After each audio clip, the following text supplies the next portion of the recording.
أرسلناك إلا رحمة للعالمين صدق الله العظيم اللهم صل على سيدنا ومولانا محمد وعلى آل سيدنا ومولانا محمد وبارك وسلم وصلوا عليه وسلموا تسلیما کثیرا۔ میرے محترم بھائیوں، دوستوں، بزرگوں، میں آپ کے سامنے رحمت دو عالم جناب محمد مصطفیٰ احمد مجتبیٰ سرتاج الانبیاء صلی اللہ علیہ وآلہ وسلم کی شان عفو و کرم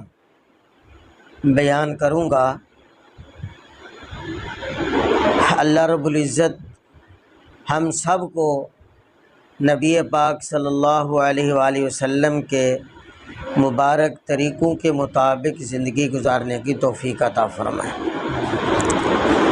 نبی کریم صلی اللہ علیہ وآلہ وسلم کے متعلق اللہ نے قرآن مجید فرقان حمید میں ارشاد فرمایا،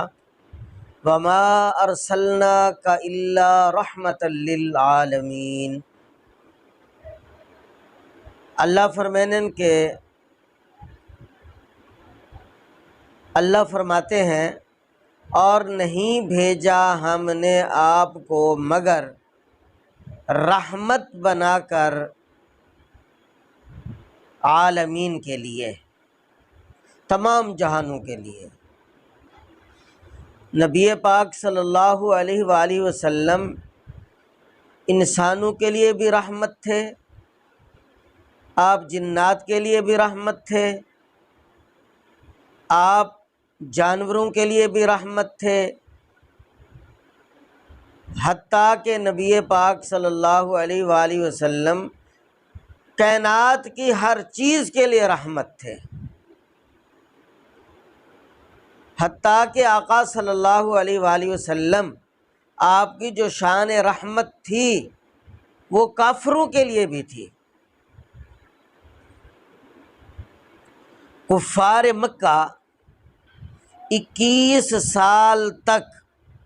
رسول اکرم صلی اللہ علیہ وآلہ وسلم اور آپ کے جو نام لیوا تھے، یعنی آپ کے صحابہ رضوان اللہ علیہم اجمعین، 21 سال تک ان کی زندگیوں کو تنگ کر کے رکھا، ان کے گھیرے کو تنگ کر کے رکھا، حتیٰ کہ یہ لوگ ہجرت کرنے پر مجبور ہو گئے۔ نبی پاک صلی اللہ علیہ وآلہ وسلم، آپ کے صحابہ، یہ لوگ ہجرت کرنے پر مجبور ہو گئے۔ لیکن جب مکہ فتح ہوا تو اب یہ سارے کافر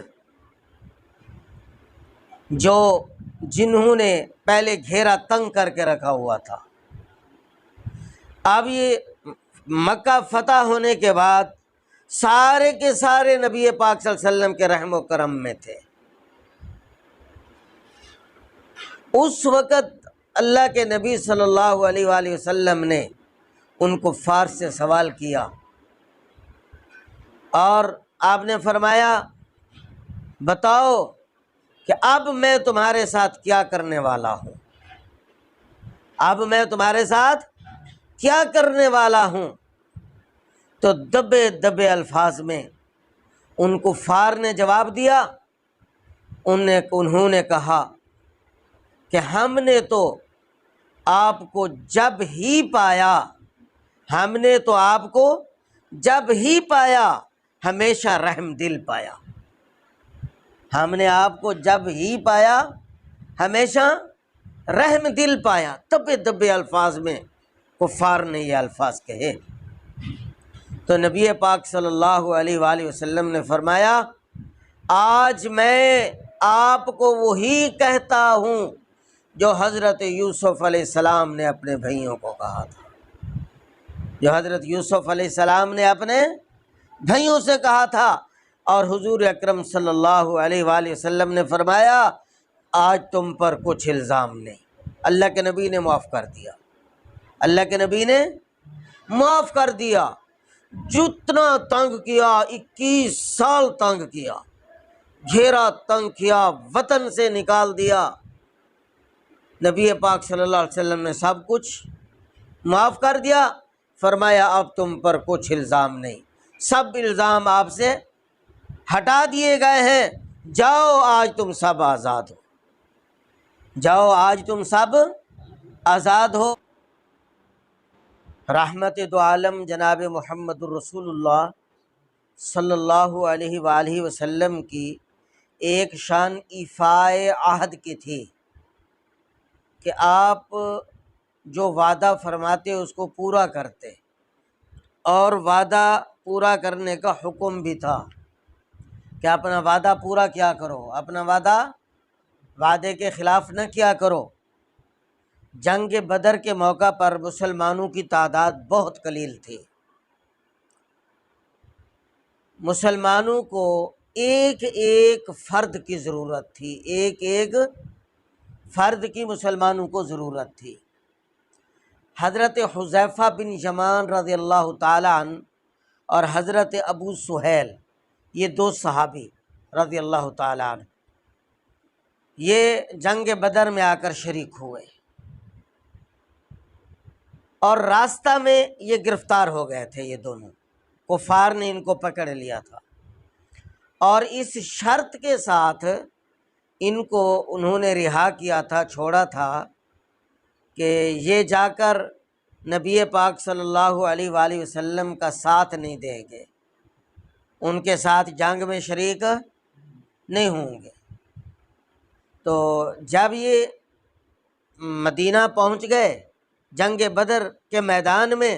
یہ آ گئے جنگ لڑنے کے لیے، اور نبی پاک صلی اللہ علیہ وآلہ وسلم کو بتلایا کہ اس وقت ہم مجبور تھے، مجبوراً جبر کی حالت میں ہم نے ان سے یہ وعدہ کیا ہے، یہ تو ہو ہی نہیں سکتا کہ ہم آپ کا ساتھ نہ دیں اور آپ کے ساتھ مل کر ہم کفار کے ساتھ جنگ نہ لڑیں، ہم حاضر ہیں، ہم اپنے آپ کو ہم نے حاضر کر دیا، ہم آ گئے ہیں میدان میں۔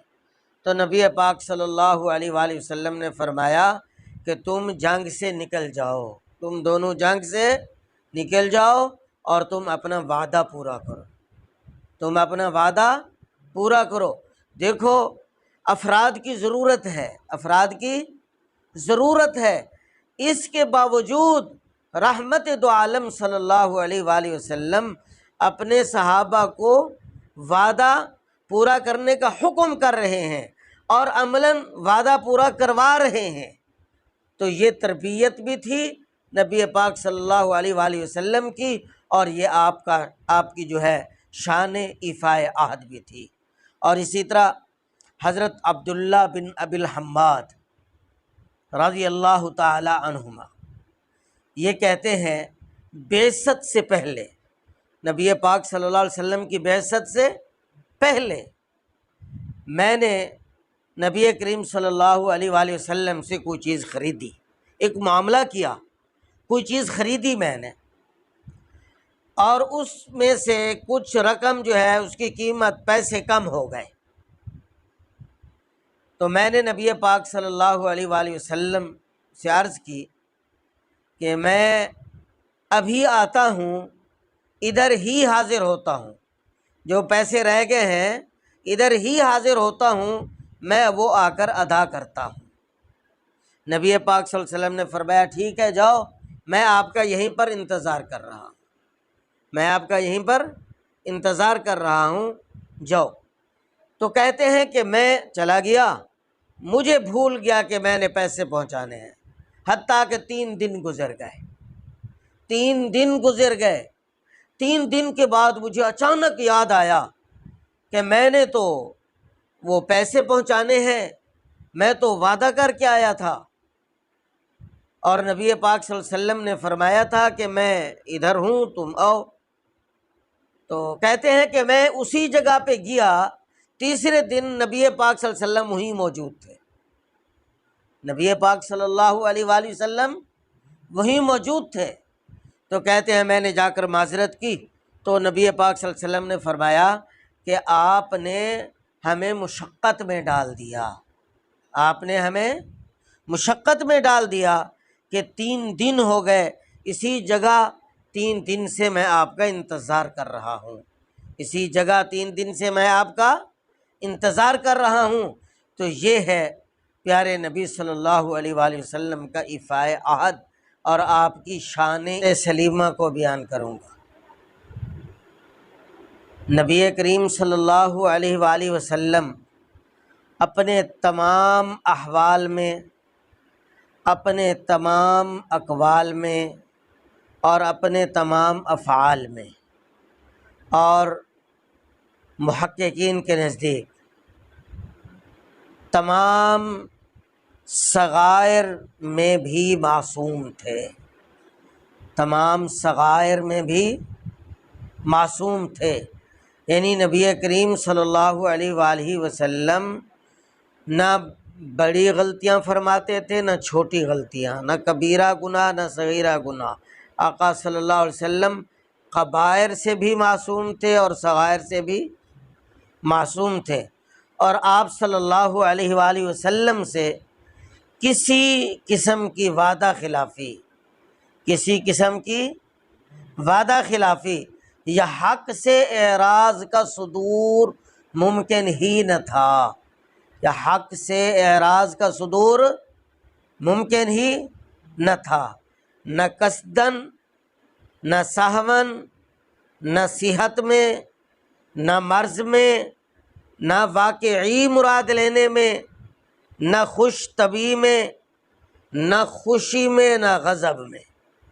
کسی حالت میں بھی نبی پاک صلی اللہ علیہ وسلم